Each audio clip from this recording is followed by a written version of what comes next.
जो भाग्य में होता है वही आपको मिलता है। एक समय की बात है जब भगवान शिव और माता पार्वती कैलाश पर्वत पर विश्राम कर रहे थे। तभी माता पार्वती भगवान शिव से कहती है, हे स्वामी, पति और पत्नी का संबंध कितने जन्मों तक रहता है और कब भाग्य में जो नहीं होता वह कभी नहीं मिलता।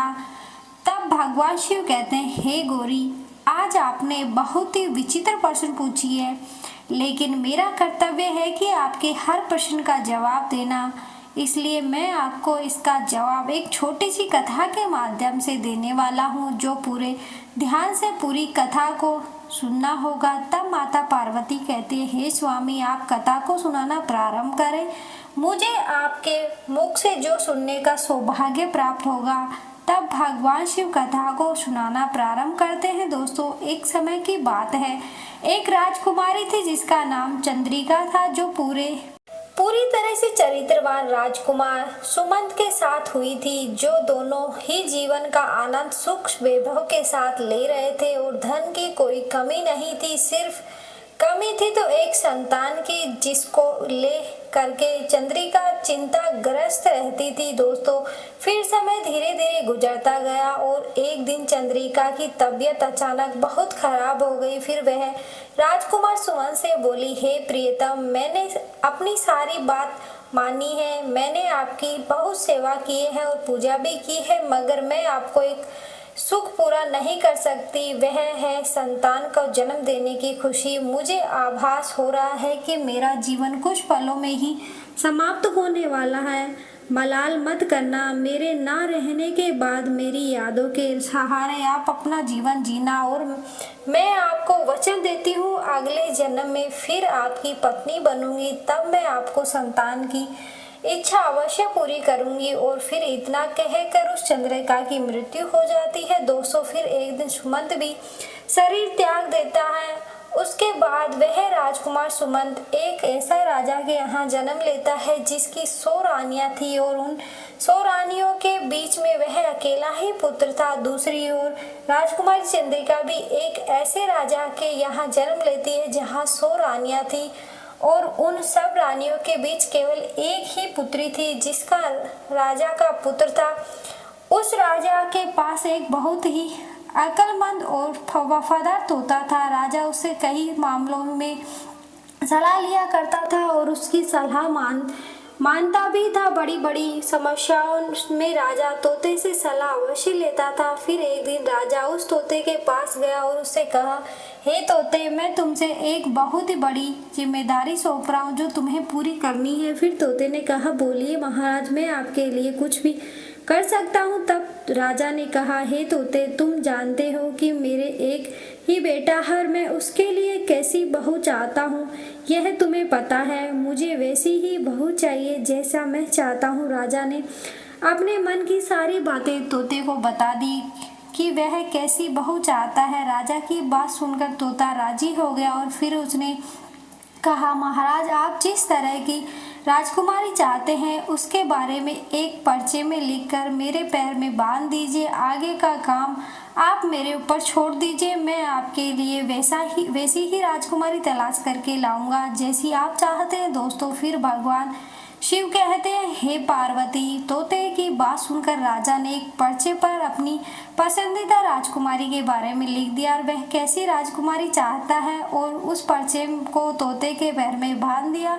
अब तोता एक पड़ोसी देश में पहुंचा जहां बहुत तेज बारिश हो रही थी, इसलिए उसने एक जंगल में आश्रय लिया और कहा वहां उसको एक पुराना खोखला पेड़ मिल गया, जहां उसने सोचा कि यह स्थान उसके आराम के लिए बहुत ही उपयुक्त होगा। जैसे ही तोते उस खोखले पेड़ में जाने के बारे में विचार किया, वहां से एक आवाज आई, तुम अंदर नहीं जा सकते, अगर तुम अंदर गए तो तुम अंधे हो जाओगे। फिर तोते ने इस डरावनी बात को सुनकर गोखले पेड़ में नहीं गया और वहीं पर झूला जिसकी एक तार टूटा हुआ था वह वहां जाकर बैठ गया और वर्षा थमने का इंतजार करने लगा। फिर बारिश बंद होने के बाद उसी जगह एक मैना निकली और आकर तोते के पास बैठ गई। फिर दोनों बहुत देर तक बातें करते रहे। फिर इस बीच तोते ने मैना को सारी बात बताई कि वह कहाँ जा रहा है। फिर तोते की बात सुनकर वह मैना कहने लगी, आज की हमारी मुलाकात बहुत ही अच्छी रही दोस्तों। फिर मैना तोते से आगे कहती है, आप अपने मालिक के प्रति जितने वफादार हैं, मैं भी अपने मालिक के प्रति उतनी ही वफादार हूँ। आप अपने राजा के बेटे के लिए एक ऐसी राजकुमारी की तलाश कर रहे हैं जो उसके पसंद सभी गुण हो, तो मैं भी अपने राजा की बेटी यानी राजकुमारी के लिए ऐसी ही राजकुमार की तलाश कर रही निकली हूँ जिसके अंदर सारे गुण हो दोस्तों। फिर तो वह तोता कहने लगा कि हमारे राजा का कहना है कि हमें ऐसे घर की राजकुमारी लाएंगे जिसके राजा की 100 रानियाँ होनी चाहिए, क्योंकि हमारे राजा को भी 100 रानियाँ हैं दोस्तों। फिर मैना कहती है, अब हम आपकी बात समझ गए हैं, क्योंकि आपके राजा के पास भी 100 रानियाँ हैं और हमारे राजा के पास भी 100 रानियाँ हैं। आपके राजा के पास केवल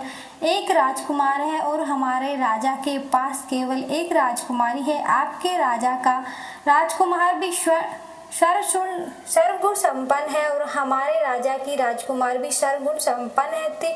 फिर तोते को अपने मन की बात बताई और वहां पर तोते ने राजकुमारी की पसंद की बातें सुनाई। फिर तो वह तोता और मैना राजकुमारी के देश में आ गए, क्योंकि तोता मन में यह सोच रहा था कि मैंने मालिक का सपना पूरा हो जाएगा, उसकी इच्छा पूरी हो जाएगी। वह जैसी राजकुमारी चाहते हैं वैसी राजकुमारी आज मुझे मिल गई है दोस्तों। फिर जब तोता और मैना उड़ते हुए राजकुमारी के महल में पहुंचे तो महल के एक नौकर ने उन्हें देख लिया और तुरंत राजा के पास जाकर यह बताया, महाराज आपने जिस कार्य के लिए भेजा था वह मैना आपके साथ बहुत बड़ा विश्वासघात कर रही है।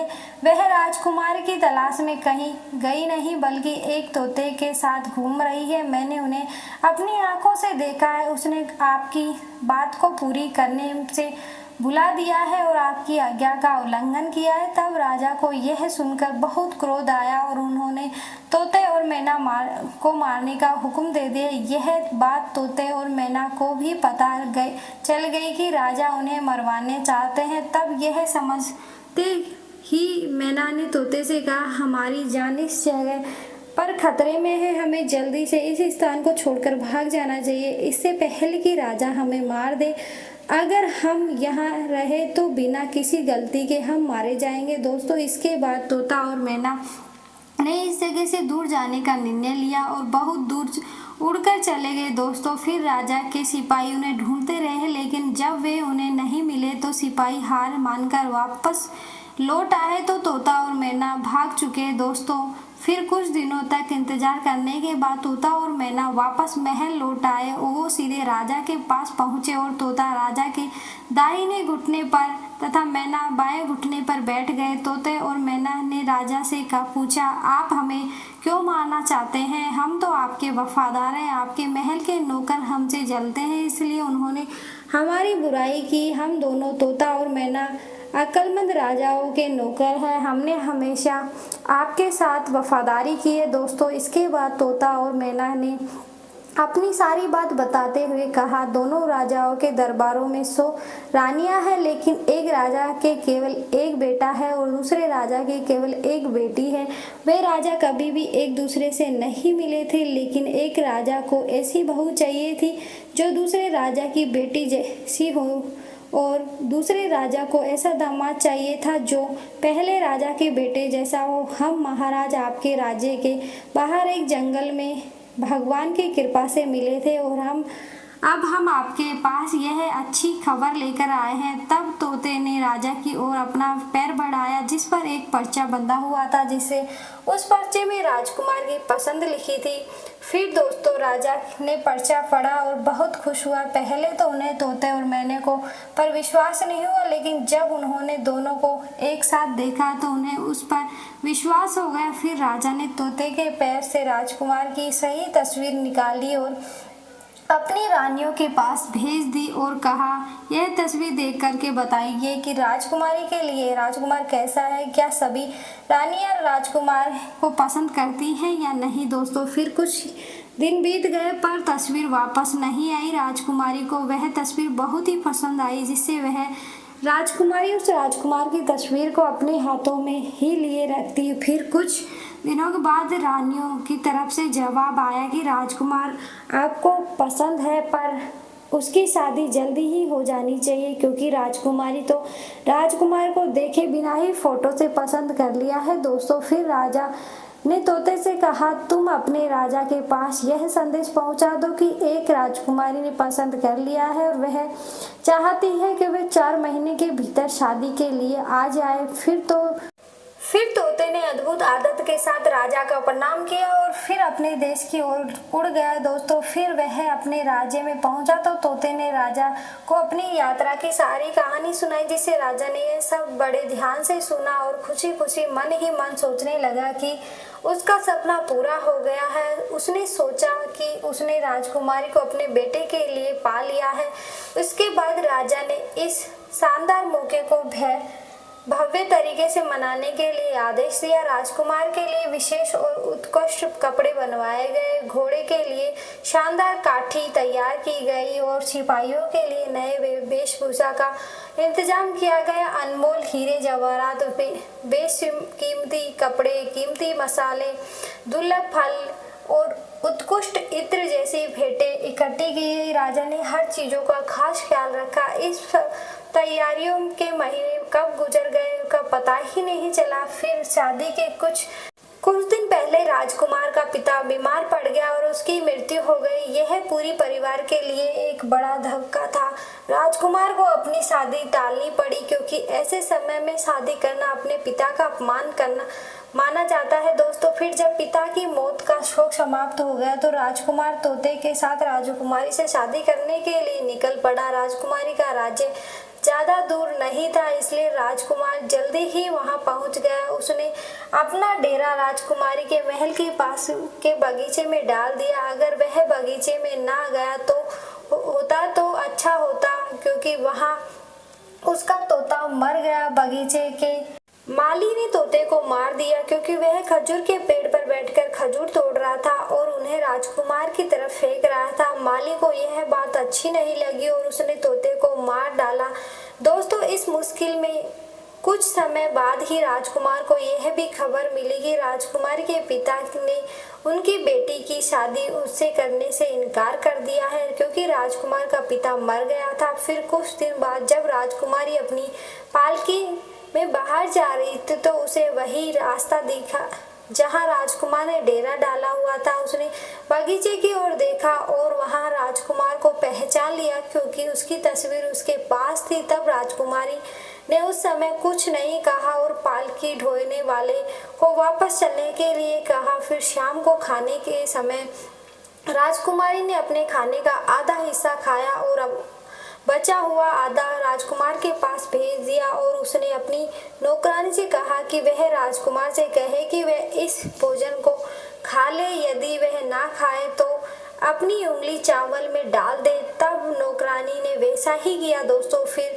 राजकुमार ने पहले खाना नहीं खाया, लेकिन जब नौकरानी ने उसे उंगली डालने के लिए कहा तो उसने चावल में उंगली डाली और सोचा कि राजकुमारी उससे प्यार करती है। दोस्तों, उसके बाद राजकुमार ने चावल खा लिया और राजकुमारी के लिए एक पत्र लिखकर नौकरानी के माध्यम से भेज दिया। दोस्तों, फिर जब राजकुमारी ने वह पत्र पढ़ा तो उसे मन में राजकुमार के मिलने की इच्छा उत्पन्न हुई। दोस्तों, रात को ही राजकुमार से मिलने के लिए उस बगीचे की ओर चल पड़ी जहां पर राजकुमार ठहरा हुआ था। तभी राजकुमारी ने कहा, मैं तुमसे बहुत प्यार करती हूँ, इसलिए मैं छुपकर तुम्हारे पास आई हूँ। मेरे पिता मुझे तुमसे शादी करने के लिए इजाजत नहीं देंगे। चलो अपना घोड़ा तैयार करो और मुझे अपने साथ अपने राज्य में ले चलो, जहां हमारा कोई कुछ नहीं बिगाड़ सकता। दोस्तों, तब राजकुमार और राजकुमारी दोनों ही घोड़े पर सवार होकर के राज्य से बाहर की तरफ चल दिए और वह एक ऐसे स्थान पर जा पहुंचे जहां पर उनकी जान बहुत बड़े खतरे में पड़ गई। वह जिस नगर में पहुंचा उस जगह पर एक जादूगरनी रहती थी। उसकी भी एक बेटी थी। जैसे ही उसकी बेटी ने राजकुमार को देखा तो जादूगरनी की बेटी उस राजकुमार से प्रेम कर बैठी और उससे शादी करने की सोच ली। अब वह जादूगरनी मन में सोचने लगी कि शादी राजकुमारी के साथ कैसे होगी। फिर उसने एक तरकीब सोची कि फिर वो जादूगरनी की लड़की अपने मन में विचार करने लगी, आखिरकार मेरी शादी इस राजकुमार के साथ कैसे होगी। फिर उसने एक तरकीब सोची और अपनी माँ जादूगरनी से राजकुमार और राजकुमारी को अपने घर खाने के लिए बुलाने के लिए कहा। दोस्तों, फिर अपनी बेटी की बात को मान करके उस जादूगरनी ने राजकुमार राजकुमारी को अपने घर खाने के लिए बुलाया। तब राजकुमार को और राजकुमारी उस जादूगरनी के घर जाकर खाना खाने गए तो जादूगरनी ने राजकुमार को एक कमरे में बुलाया और उसके गले में एक लटका फंदा डाल दिया। जब फंदा डाला गया तो वह राजकुमार जो पहले एक इंसान था एक भैंसे के रूप में बदल गया। फिर दूसरे दरवाजे से जादूगरनी ने उस भैंसे को घर के बाहर ले जाकर एक सुरक्षित स्थान पर बांध दिया। दोस्तों, वहां वह अपनी बेटी के साथ था। दोस्तों, अब राजकुमारी खाने के बाद अपने राजकुमार को खोजने लगी, लेकिन वह भैंसा बन चुका और तो उसे कैसे ढूंढती। पूरे दिन वह भैंसे जो जादूगरनी की बेटी के पीछे घूमता रहता। जादूगरनी की बेटी जहाँ भी जाती वह भैंसे उसके पीछे जाता। जादूगरनी की बेटी रात को भैंसे से गले से वह रस्सी का फंदा निकाल देती, जिसे वह राजकुमार बन जाता था और भैंसे का रूप खत्म हो जाता था। दोस्तों, और जैसे ही सुबह होती वैसे ही वह रस्सी का फंदा फिर राजकुमार के गले में डाल करके उस भैंसे बना देती और फिर दिन भर उसे बाहर घुमाती थी। दोस्तों, फिर उधर राजकुमारी और राजकुमार से मिलते हुए कई दिन बीत चुके थे। राजकुमारी पागलों की तरह अपने राजकुमार को ढूंढ रही थी और बहुत दुखी थी। उसने समझ में नहीं आ रहा था कि अब क्या करे। आखिर राजकुमार उसे छोड़कर कहाँ चले गया था। कभी राजकुमारी मन में सोचती कि राजकुमार ने उसे धोखा तो नहीं दिया, कभी सोचती कि वह ऐसा नहीं कर सकता क्योंकि वह मुझसे बहुत प्यार करता था और मैं भी उससे बहुत प्यार करती थी। कहीं ऐसा तो नहीं है कि किसी ने उसका कत्ल कर दिया हो। राजकुमारी ने एक आदमी का रूप धारण कर लिया, उस नगर के राजा के पास गई और उसने राजा से अपने मन की बात कही। राजा राजकुमारी की शक्ल सूरत और बोलने के ढंग से बहुत प्रभावित हुआ। फिर उसने उस अपने दरबार में कोतवाल के पद पर नियुक्त कर दिया। दोस्तों, अब जब वह राजकुमारी कोतवाल बन गई तो उसे उस नगर में कई घरों के अंदर बाहर से रहस्य मालूम होने लगे, क्योंकि कोतवाल का आना जाना बहुत से घरों में होता था। इस प्रकार वह राजकुमारी कोतवाल बनकर राजा के यहाँ काम करने लगी। दोस्तों, फिर समय धीरे धीरे बीतता गया और कई साल बीत गए। फिर एक दिन राजा की मृत्यु हो गई। तब नगरवासियों ने उस कोतवाल को राजा बना दिया, क्योंकि उसका जनता के प्रति व्यवहार बहुत अच्छा था। एक दिन उस नगर से एक व्यक्ति भैंसा खरीदने के लिए राजा रूपी राजकुमारी के पास आया तो राजा ने उस व्यक्ति से भैंसा खरीद लिया।